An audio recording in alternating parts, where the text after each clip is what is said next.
এই গরমে ইফতারের জন্য কোকোনাট মিল্ক পুডিং প্রাণ জুড়ানো আর কলিজা ঠান্ডা করার মতো একটা ডেজার্ট।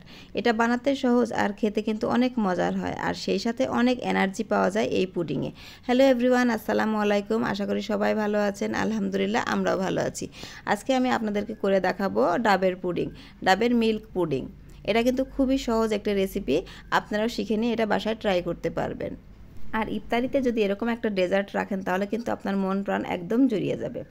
তাহলে চলুন আর কথা না বাড়িয়ে সরাসরি রেসিপিতে। এখানে আমি ডাবের পুডিং তৈরি করার জন্য প্রথমে একটা ডাব নিয়েছি, আর এইরকম একটু কচি টাইপের ডাব নিতে হবে, যাতে ভিতরে নারকেলটা না হয় সেরকম ডাব নিয়ে এর পানিটা বের করে নিতে হবে। ডাবের পানিটা বের করে নেওয়া হলে অবশ্যই সেঁকে নিতে হবে। এবারে ডাবের এই পানিটা আমি একটি ফ্রাই প্যানে দিয়ে দিচ্ছি। এখানে ডাবের পানিটা দেওয়ার পরে কিন্তু আমি একটু জাল করে নিয়ে এখানে মিষ্টি দিচ্ছি। চিনির পরিবর্তে আমি সবসময় চেষ্টা করি মিষ্টিটা ব্যবহার করার জন্য। আর এখানে আমি দিয়ে দিচ্ছি আগার আগার পাউডারটা, একটু নর্মাল পানিতে মিশিয়ে নিয়ে তারপরে দিয়ে দিচ্ছি। আপনারা কিন্তু একসঙ্গে মিশিয়ে নিয়ে তারপরে জাল করতে পারেন।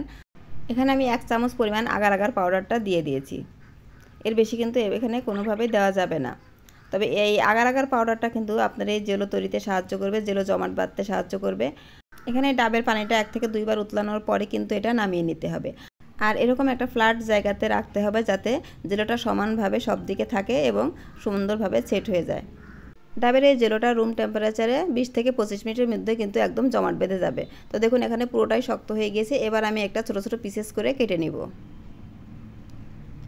এটা ফ্রিজে রাখার কোনো দরকার নেই, বাইরে রাখলেই কিন্তু এটা আধা ঘন্টা থেকে 40 মিনিটের ভিতরে পুরোপুরি জমাট বেঁধে যাবে।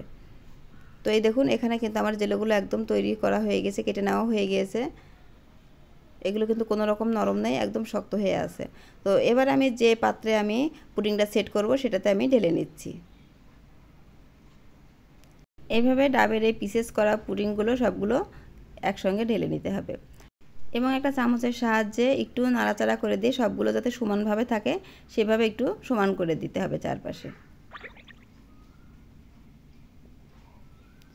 দেখুন এগুলো কিন্তু একদম নেওয়া হয়ে গেছে। এবার আমি যাব পরের স্টেপে। আর এখানে আমি গরুর দুধ ছিল না আমার বাসায়, এজন্য আমি লিকুইড দুধ নিয়েছি, আর এটা হচ্ছে আড়ঙের দুধ। এটাও কিন্তু খুবই সুন্দর হয় পুডিং বানানোর জন্য। এবার একটি ফ্রাই প্যানে আমি দুধটা একটু জাল করে নিব। দুধটা একটু অবশ্যই ঘন করে জাল দিতে হবে। যদি আপনারা গরুর দুধ নেন সেক্ষেত্রে কিন্তু একটু ঘন করে জাল দিতে হবে। আর এই লিকুইড যদি এই প্যাকেট দুধ নেন তাহলে কিন্তু এটা খুবই ঘন থাকে, এটা বেশি একটা জাল করার প্রয়োজন হবে না, জাস্ট কয়েকবার উতলালেই হবে। আর এর মধ্যে আমি দিয়ে দিচ্ছি 1 চামচ মিশ্রি, আর এখানে আমি দিয়ে দিচ্ছি 1 চামচ আগার আগার পাউডার। এগুলো কিন্তু আমি চুলাটা বন্ধ করেই মিশিয়ে নিচ্ছি। এই আগার আগার পাউডারটা আমি কিন্তু দুইভাবে আপনাদেরকে মিশিয়ে দেখিয়ে দিলাম। যদি কারোর মনে না থাকে কিংবা না দেন, পরবর্তীতে কিন্তু এই আগার আগার পাউডারটা যখন উতলাবে সে তখনও কিন্তু ওইভাবে দিতে পারবেন, আর এইভাবে কিন্তু আগে থেকে মিশিয়ে নিয়েও করতে পারবেন। তো দুইভাবেই আপনারা দেখে রাখবেন। আর যদি কেউ আগার আগার পাউডার দিতে না চান সেক্ষেত্রে কিন্তু আপনারা জেলেটিন ব্যবহার করতে পারবেন। আর জেলেটিন ব্যবহার করার সময় অবশ্যই সেটা হালাল কিনা সেটা চেক করে নেবেন। তো এবারে আমি সব কিছু দেওয়া হয়ে গেলে এবারে আমি দুধটা একটু উতলিয়ে নেব, আর বারবার নাড়াচাড়া করে দিয়ে একটু দুধটা উতলিয়ে নিতে হবে, কারণ দুধ এই প্যাকেটের দুধটা অনেকটাই ঘন, যার কারণে বারবার নাড়তে হবে। আর এখানে আমি সামান্য একটু টেস্ট বাড়ানোর জন্য একটু লবণ দিয়ে দিচ্ছি, কারণ যে কোনো মিষ্টি খাবারে লবণটা দিলে কিন্তু একটা টেস্টটা একটু ভালো হয়। তো এইভাবে আমি বারবার নাড়াচাড়া করে একটু জাল করে নিচ্ছি। 2 থেকে 3 বার উতলানোর পরে কিন্তু আমি এটা নামিয়ে নেব। এবারে আমার দুধটা জাল করা হয়ে গেছে, এবার আমি নামিয়ে নেব।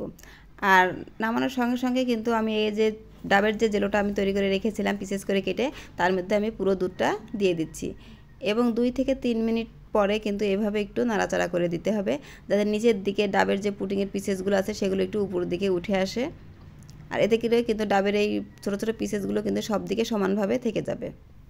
এজন্য অবশ্যই একটু দুধটা দেওয়ার 2-3 মিনিট পরে কিন্তু এভাবে একটু নাড়াচাড়া করে দিতে হবে।